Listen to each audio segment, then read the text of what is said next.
You're listening to Happy Healthy Hormones with Dr. Chris. Are you tired of the short-term patch to your health problems? Is avoiding medications and surgeries important to you? If you answered yes, then your prayers have been answered. Dr. Chris has been helping people transform their health for over a decade. He's a world-renowned health expert who specializes in holistic health. He's a professional speaker, chiropractor, and international best-selling author. It's his mission to help you reach your full God-given potential through holistic health and healing. Get ready to be inspired and transformed. Here's your host, Dr. Chris. Hello, everyone, and this is the show where disease takes a dive and people come to thrive. We're going to be talking today about dementia, brain fog, and what we need to do to help boost our brain potential so that we don't end up getting diagnosed with the dementia, the Alzheimer's, just having a poor quality of life. Because I can't think of anything worse than being alive but not knowing the people around you, not being able to understand and comprehend and being confused all the time and not being able to enjoy all the memories that you've developed over your life and the memories you're even making in the very moment that you're living as well. And so we want to help you understand that better today.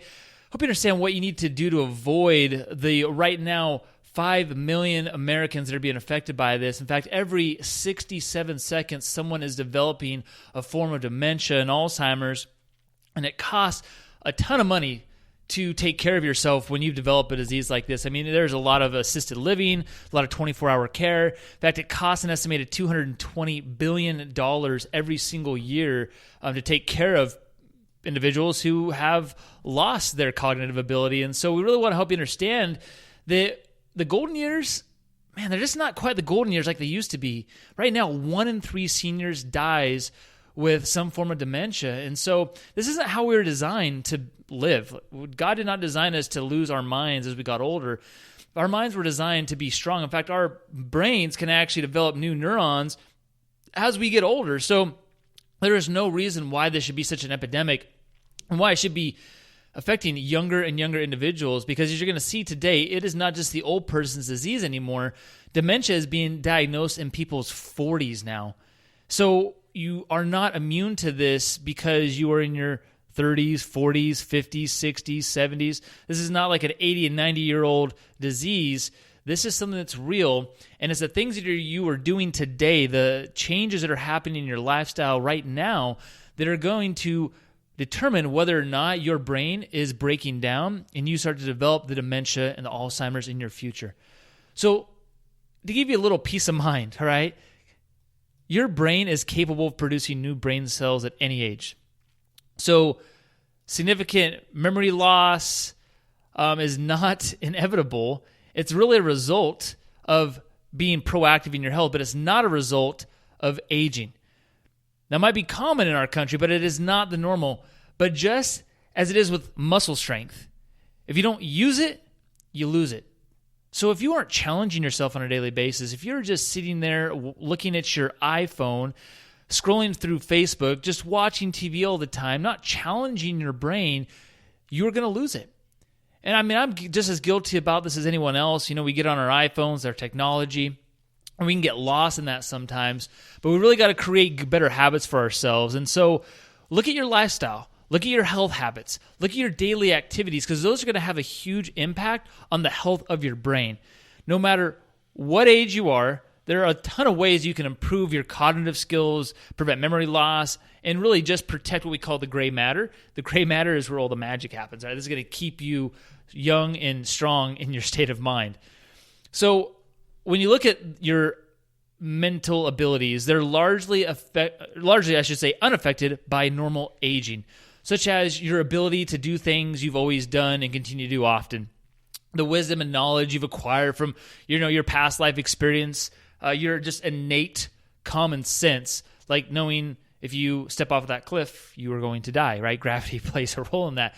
And then things like your ability to form reasonable arguments and judgments. So don't think that those things are lost. And if you start to struggle with those things, it doesn't mean that you're actually going to have to just continue to decline, and that's just a normal aging process, because it's really not. So when we look at things, in the region of the brain that's affected by this is really what's called the hippocampus. And this is a region of the brain that's involved in the formation and retrieval of your memories. But that's oftentimes when our brain is at its weakest, is going to deteriorate the quickest with age. And that's what's going to lead towards a lot of these dementia and Alzheimer's, the brain fog, these problems we have with our brain. So hormones and proteins that protect and repair the brain cells and stimulate the neuronal growth also can decline with age. So we really want to make sure we're creating a lifestyle that's going to help support those hormones and those proteins to protect our brain. Older people oftentimes are going to experience more of a decreased blood flow to the brain, which can also impair memory and lead to changes in cognitive skills. But older people are less efficient at just absorbing brain-enhancing nutrients. So even though this is the case, we can still give ourselves the right nutrients, set ourselves up for the right success. But these are things that happen early on in our development, not just waiting until we're old to start taking care of ourselves. Now, there's a lot of different things that you can do to evaluate this. I mean, you can do blood and urine tests, nerve tests, imaging tests of the brain, such as things like computerized axial topography, which is also known as a CAT scan, right? MRIs is another way that you can look and look at what's going on with the brain and the gray matter and see if things are deteriorating or breaking down. But regardless, we want to see whether you have the signs that your brain is breaking down or you're just trying to prevent it in the first place. The cure is in the cause. The prevention is in the cause. So a lot of times, the causes of these things are actually self-induced. Almost every time. So medications, these are a big thing that will actually decrease our brain capacity and will actually atrophy our brain and our gray matter. So a lot of the most common medications that have the biggest impact on this are things like depression meds, anxiety meds, antihistamines, muscle relaxers, sleeping pills, and pain pills.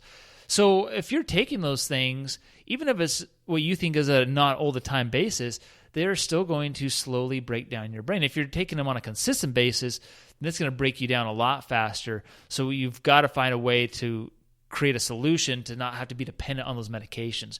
Because, if you've listened to me before, you are not designed to have to be dependent on a medication. Other things that will also atrophy this process and create this: alcohol, tobacco, and drugs. So smoking reduces the oxygen to your brain. Drugs can change the chemicals in your brain. And then even sleep deprivation, leads to fatigue, which also will start to break down that brain process as well. So there's some different things we can look at. Also depression and stress.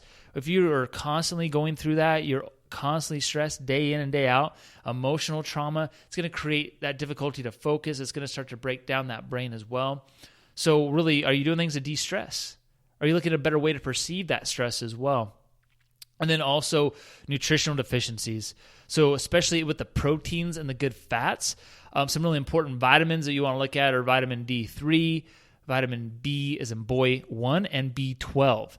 And then also, if you've been exposed to a lot of head injuries, so if you are someone who played some contact sports, maybe you played football growing up, from blunt forces to whiplashes, like in car accidents, all affect the brainstem, causes short and long-term memory. Now we're seeing all these studies coming out with football players as young as kids in the Pee Wee leagues that are coming out all the way through the NFL that have CTE, which is chronic traumatic encephalopathy, which is damage to the brain. And these are all going to lead towards these dementia-type symptoms as well.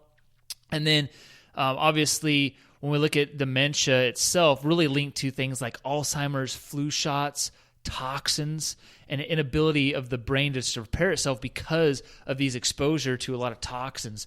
So we want to make sure we understand this and what we can do to really get our bodies well. If we have a thyroid issue, that's also going to affect the hormones that help influence the brain chemistry.